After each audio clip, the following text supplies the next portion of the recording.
Hello, everybody. This is Cynthia Baiqing Zhang.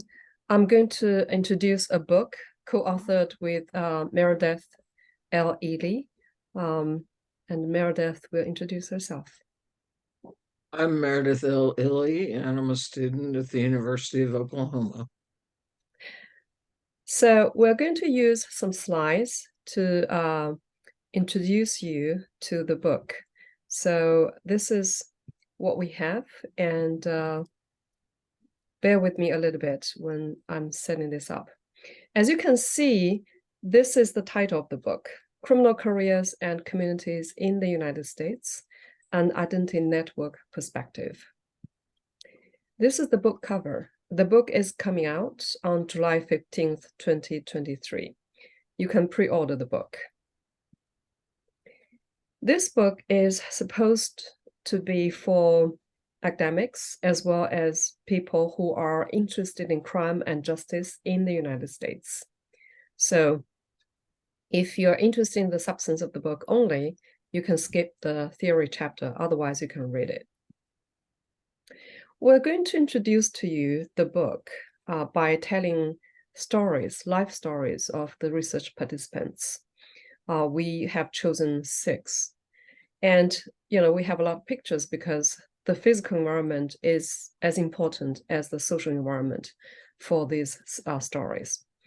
And as the book title suggests, it is about a criminal career in the United States, the beginning, the middle, and the ending of a criminal career.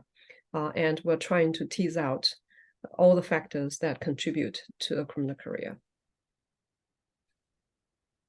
I'm going to go over a synopsis of the book with 2 ways of data from interviews, focus group discussions, and surveys on identities and social networks of relation possessed by around 900 or 600 formerly and currently incarcerated people in the United States.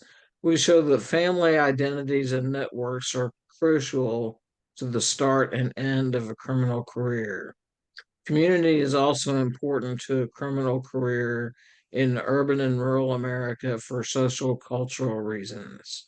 Specifically, urban and rural areas, due to their various population sizes, poverty levels, cultural leanings, and other social dimensions, demonstrate different social interaction patterns that impact criminal identity and thus behavior. Gender by race groups, for example, white male, white female, male, and minority female, often resort to crime related with the characteristics of their personal or family networks, which are influenced by communities at different levels for similar and different reasons. Family is also vital to the desistance of criminal behavior and converting of people with criminal records to contributing community members. In other words, gender, race, and community and space all provide important filters for a person's contact with the criminal justice system. This study of criminal identity approached with social network analysis concepts and measures provides needed theoretical and empirical support and innovation to the study of criminal behavior proposed by social learning theory. Well, Meredith just gave you the introduction of the major findings, and I'm going to tell 6 life stories of our research participants, and then we're going to propose, for future research. That's the 3 major parts of this introduction. So with the life stories of our participants, I'll start with 2 successful desistance stories. The first one is Adam Jones. Adam Jones is from St. Louis, and he was in his 60s when when he was interviewed. And he was incarcerated because he killed his ex-wife's lover. So he killed his rival. He was incarcerated for 15 years. By the time he was interviewed, he had been released after prison for about 30 years. And he has a very large network. So he has a lot of colleagues, students, He remarried. He has a very happy marriage with 2 children. And so, according to Adam Jones, when he was incarcerated for the 15 years, it was very difficult. He had his family of origin, his mother, his siblings, coming to visit him regularly.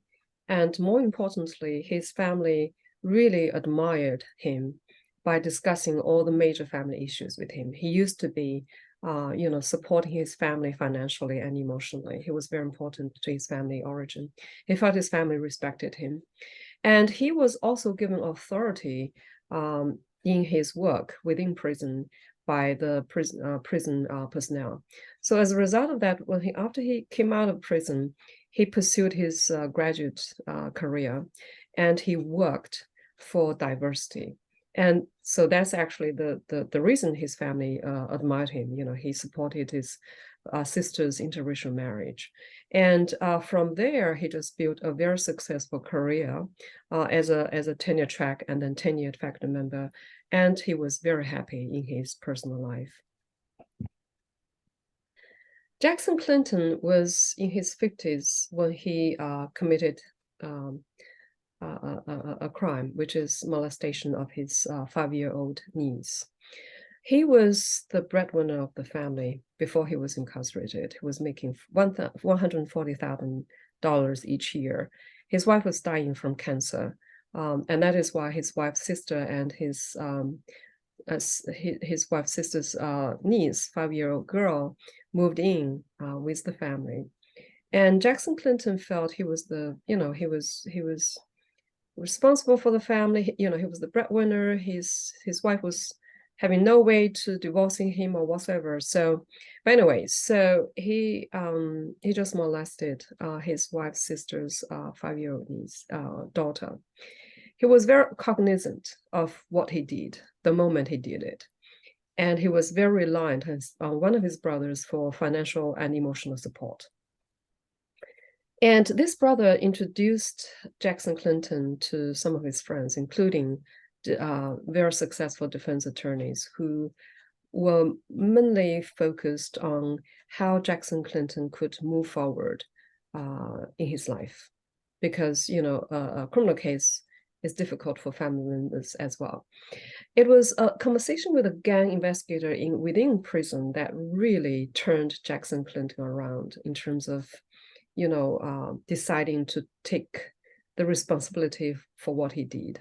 So after he was released, during the 9 years after he was released, by the time, he was interviewed, he took on a lot of jobs, mostly like cleaning toilets.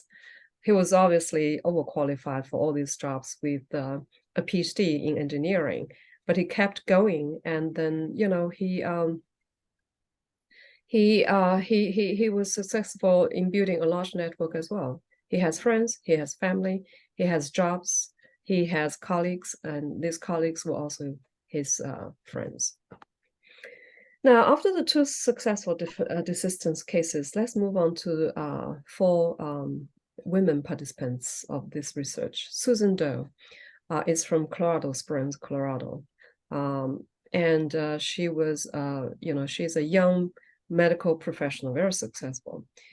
And she was incarcerated for drug use. Actually, she turned herself in to police officers.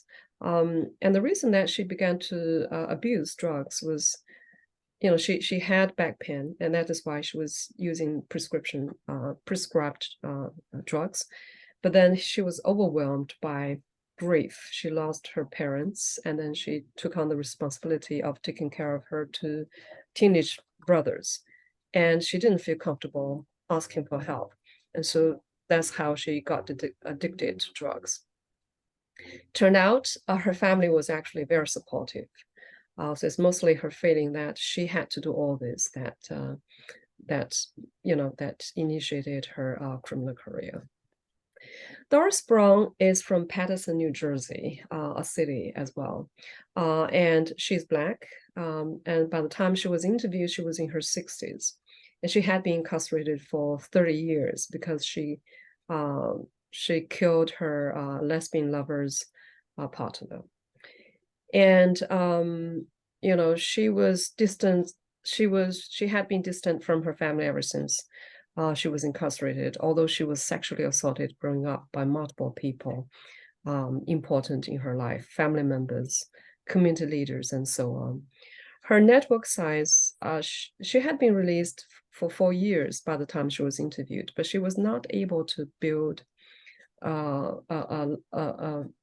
large network. She could not even have a dinner or, going out to movies with her daughter and her daughter's 3 grown children. The only people important in her life was prison volunteers. Julia Castro is Hispanic, and she was very young she was very young when she was interviewed. She actually did a lot for her family, just like Adam Jones and Jackson Clinton. She was supporting her husband's schooling and their 2 kids by working. She quit her, she dropped out of school, and she took on several jobs to support the family. But her experience was very different from Adam Jones and Jackson Clinton. Her husband physically assaulted her, and her husband also fathered 2 children while she was pregnant with their 2nd child. So she was incarcerated for drug use, and the reason she was using drugs was she just couldn't bear the pain of physical assaults and emotional abuse from her husband. Kathy Blacksmith is from rural areas, Lamar, Colorado, and she was incarcerated for the first time for drug use. But it was really, she was really turned on by her partner because she was physically assaulted. But then after that, she has some relationships, and one of them was an ex-partner who burned her house, and she reported this partner to the police officers, and she also filed for divorce. But this ex-partner reported her drug abuse history to the police, and he was released, and she was incarcerated. And another case where her crime was actually pretty kind of like interesting is when it was a result of unfair treatment was when she was taking a ride with a male acquaintance, and this male driver was pulled over by a police officer. And instead of asking the driver for his driver's license, the police officer asked for Kathy Blacksmith's name. And Kathy Blacksmith was not under a warrant. So she gave a false name, and she was arrested for this crime. And the driver just got away without a ticket. And the driver, obviously reported her drug abuse history to the police once the police began to investigate Kathy Blacksmith instead of himself. All right, so the cases are covering, different areas, urban and rural, and, different race by gender groups. Some of these participants have common experiences because of their background. Some of the experiences are mostly uniquely connected with their personal history. And Meredith is going to discuss future research as a result of the framework built from the findings of this book. For future research, given that rural and urban America barely distinguishes from each other concerning criminal identity, the examination of specific types and egocentric network determined by meso and macro level social and cultural factors is promising. The function of local organizations and institutions may prove to be fundamental to crime, as shown in some research regarding religion and crime. The study of a handful of existent nonprofit organizations assisting victimized women is beginning to fill the gap of the meso-level networks countering such crime trend. Much more can be done on other important organizations and institutions, such as local businesses and political organizations. So it is an exciting enterprise to pursue.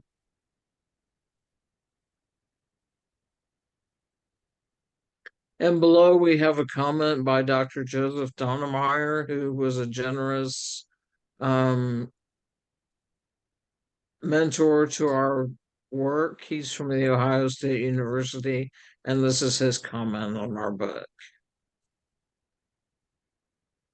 Thank you very much for watching this introduction to our book, Criminal Careers and Communities in the United States, an Identity Network Perspective. I hope you will enjoy the book, and I hope you enjoyed our conversation. Thank you. Have a good day.